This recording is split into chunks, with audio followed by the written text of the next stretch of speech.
السلام علیکم دوستوں، میں ہوں خالد معین اور ادب نامے میں آج ہمارا موضوع ایک شاعر ہیں۔ جی ہاں، آج ہم ادب نامے میں ایک شاعر پر کچھ باتیں کریں گے، ان کی شاعری پر، ان کی شعر سنائیں گے آپ کو۔ یہ ایک ایسے منفرد شاعر ہیں اور بہت خوبصورت شاعر ہیں جو اب ہمارے درمیان تو موجود نہیں،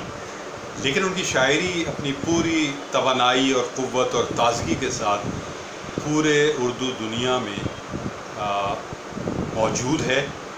جانی جاتی ہے، پہچانی جاتی ہے۔ حسن کو حسن بنانے میں میرا ہاتھ بھی ہے، حسن کو حسن بنانے میں میرا ہاتھ بھی ہے، آپ مجھ کو نظر انداز نہیں کر سکتے۔ حسن کو حسن بنانے میں میرا ہاتھ بھی ہے، آپ مجھ کو نظر انداز نہیں کر سکتے۔ عشق وہ کار مسلسل ہے کہ ہم اپنے لیے ایک لمحہ بھی پس انداز نہیں کر سکتے۔ عشق وہ کار مسلسل ہے کہ ہم اپنے لیے ایک لمحہ بھی پس انداز نہیں کر سکتے۔ ممکن ہے کہ یہ شعر سنتے ہوئے آپ کو پروین شاکر کی بھی یہ غزل یاد آ گئی ہو۔ جی ہاں، پروین شاکر کی اس غزل پر خاصی لیدے ہوئی، کیونکہ وہ قریب چربہ تھی رئیس فروغ صاحب غزل کا، جس کی شعر میں نے آپ کو سنائی۔ یہ تو خیر جملہ معترضہ تھا، ہم بات تو کرنا چاہتے ہیں رئیس فروغ کی شاعری پر اور ان کی شاعری کی تازگی پر، ان کی غزل گوئی پر۔ انہوں نے نثر نظمیں بھی لکھی، چونکہ وہ کے پی ٹی کے بعد جو ہے وہ ریڈیو پاکستان میں باقاعدہ ملازم ہو گئے تھے، اور اس زمانے میں قمر جمیل کا جو نثر نظم کی تحریک تھی وہ بھی اپنے زوروں پر تھی، تو اس لیے قمر جمیل کی قربت ہو اور قمر جمیل سے کوئی متاثر نہ ہو، یہ تو بہت مشکل سی بات تھی۔ تو رئیس فروغ اور رسا چغتائی دو ایسے بزرگ شاعر تھے جو اس پوری تحریک میں جو نوجوان تھے، ان کے ہوتے ہوئے اس تحریک میں یہ دو بزرگ بھی ایک اعتبار سے اس طرح شامل ہوئے کہ انہوں نے بھی پروز پوئٹری کی، اپنے انداز میں کی۔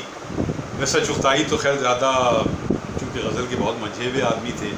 کمال شعر لکھتے تھے، کمال غزلیں کہتے تھے، تو وہ تو زیادہ دنوں نہیں چلے۔ سیپ میں ان کی کچھ نثری نظمیں ضرور شائع ہوئیں، اور اس کے بعد پھر انہوں نے نثری نظم سے کنارہ کشی اختیار کر لی۔ جبکہ رئیس فروغ انہوں نے نثری نظمیں، چونکہ مغربی ادب سے بھی ان کی آگہی تھی، اور جو ان کا مزاج تھا، خاص طور پر جو ان کا مزاج تھا وہ بھی نثری نظم کے میں سمجھتا ہوں کہ قریب تھا، اور اسی لیے انہوں نے جو نثری نظمیں کہیں وہ اپنے خاص مزاج کے ساتھ کہیں، اور بعض مغربی گیتوں کو بھی انہوں نے ایک نئے شیپ میں پروز پوئٹری کی صورت میں بھی اس کو ڈھالا۔ تو یہ ان کے تجربے تھے، چونکہ بچوں کا ادب بھی انہوں نے بہت لکھا اور اس کی باقاعدہ کتاب بھی ہے، اور چونکہ ان کے اپنے اندر ایک بہت معصوم سا بچہ تھا، ایک بہت ہی حیران ہونے والا، اور زندگی کو اور زندگی کے مظاہر کو بہت ہی بارفتگی کے ساتھ دیکھنے والا۔ تو رئیس فروغ کی ذاتی زندگی تو ظاہر ہے کہ ہر شاعر کی زندگی میں کہیں آسانیاں ہوتی ہیں، کہیں دکھ ہوتے ہیں، تو میرا خیال ہے کہ ان کی ذاتی زندگی میں، اور میں کچھ جانتا بھی ہوں، تو بہت زیادہ آسودگی انہیں نہیں تھی، لیکن ان کی جو شاعری ہے اس میں کوئی ایسے غم اور ایسے دکھوں کے انبار نہیں ہیں، کیونکہ وہ ایک سلجھے ہوئے آدمی تھے، متوازن آدمی تھے، تو لہٰذا انہوں نے اپنی شاعری میں بہت تخلیقی طور پر جو تجربے کیے، خاص طور پر غزل میں، کیونکہ وہ ایک عرصے تک ایک روایتی غزل کہتے رہے۔ ان کے جو صاحبزادے ہیں طارق رئیس فروغ، انہوں نے وہ سارا کلام جو ہے ان کا جو کہ ان کا ایک ہی مجموعہ اس سے پہلے شائع ہوا تھا، رات بہت ہوا چلی، اور یہ رات بہت ہوا چلی ایک ہی مجموعہ ہے، اور رئیس فروغ صاحب کے پیچھے کوئی لابی نہیں ہے، کوئی لوگ نہیں ہیں جو ان کو اٹھائے اٹھائے پھریں، لیکن اسے ایک مجموعے نے رئیس فروغ کو رئیس فروغ بنا دیا، اور ان کا نام جدید غزل میں بہت نمایاں انداز میں تحریر ہو گیا، ادب کی تاریخ میں وہ محفوظ ہو گیا۔ وہ کہتے ہیں کہ گلیوں میں آزار بہت ہیں، گھر میں جی گھبراتا ہے، گلیوں میں آزار بہت ہیں، گھر میں جی گھبراتا ہے، ہنگامے سے سناٹے تک میرا حال تماشا ہے، ہنگامے سے سناٹے تک میرا حال تماشا ہے، جی میں آتا ہے کسی روز اکیلے پا کر، جی میں آتا ہے کسی روز اکیلے پا کر، میں تجھے قتل کروں پھر تیرے ماتم میں رہوں، جی میں آتا ہے کسی روز اکیلے پا کر، میں تجھے قتل کروں پھر تیرے ماتم میں رہوں، مرتے ہیں تو کیسا لگتا ہے، ایک سوچ ہے اور سناٹا ہے، مرتے ہیں تو کیسا لگتا ہے، ایک سوچ ہے اور سناٹا ہے،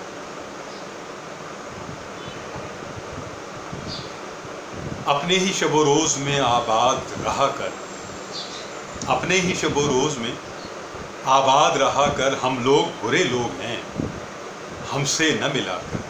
اپنے ہی شب و روز میں آباد رہا کر، ہم لوگ برے لوگ ہیں ہم سے نہ ملا کر، شاید کسی آواز کی خوشبو نظر آئے، شاید کسی آواز کی خوشبو نظر آئے، آنکھیں ہیں تو خوابوں کی تمنا بھی کیا کر، آنکھیں ہیں تو خوابوں کی تمنا بھی کیا کر۔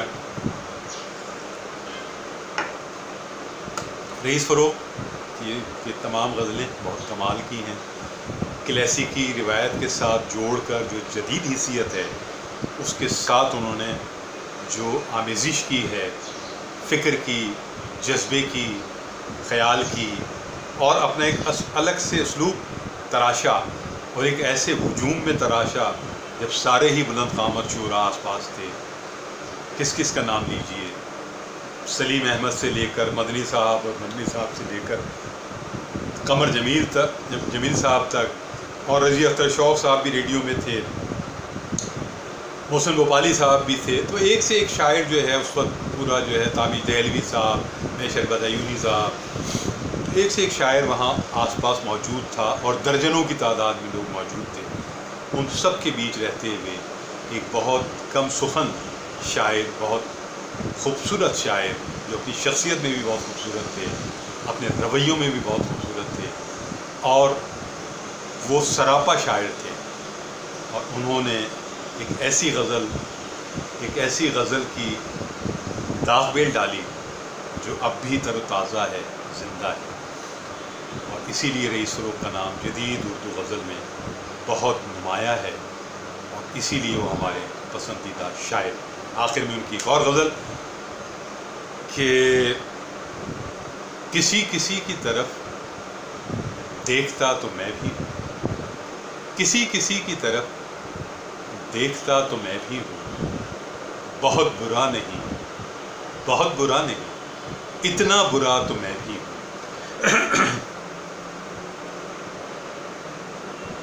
کسی کی طرف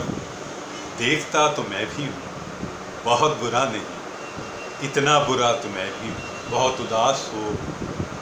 اداس ہو دیواروں در کے جلنے سے، بہت اداس ہو دیواروں در کے جلنے سے، مجھے بھی ٹھیک سے دیکھو جلا تو میں بھی ہوں، بہت اداس ہو دیواروں در کے جلنے سے، مجھے بھی ٹھیک سے دیکھو جلا تو میں بھی ہوں، عجب نہیں کہ مجھی پر وہ بات کھل جائے، عجب نہیں کہ مجھی پر وہ بات کھل جائے، برائے نام سے ہی سوچتا تو میں بھی ہوں، برائے نام سے ہی سوچتا تو میں بھی ہوں، اور تلاش گمشدگاں میں نکل چلوں لیکن، تلاش گمشدگاں کو نکل چلوں لیکن، یہ سوچتا ہوں کہ کھویا ہوا تو میں بھی ہوں، تو رئیس فروغ کی میں نے آپ کو شعر سنائے سارے حافظے سے، اور بہت سارے اور شعر بھی میرے حافظے میں ہیں۔ تو رئیس فروغ جیسے باکمال شاعر کو یاد کرنا، ان کے شعروں کو آگے پہنچانا، ان کی شخصیت کو آگے پہنچانا، یہ ہمارا فرض ہے، ہر اس سے اچھے شاعر کا فرض ہے جو اچھی شاعری پڑھتا ہے، جسے اچھے شاعر پسند ہیں۔ آپ بھی اس شاعری کو پھیلائیں، رئیس فروغ کو پھیلائیں، اور اس شاعری پر غور کریں، اس شاعری سے اپنے اندر روشنی بھریں۔ تو یہاں اجازت دیجیے گا خالد معین کو، اور اپنا خیال رکھیے، اپنے احباب کا خیال رکھیے۔ شعر و ادب پائندہ باد، پاکستان زندہ باد۔ خدا حافظ و ناصر۔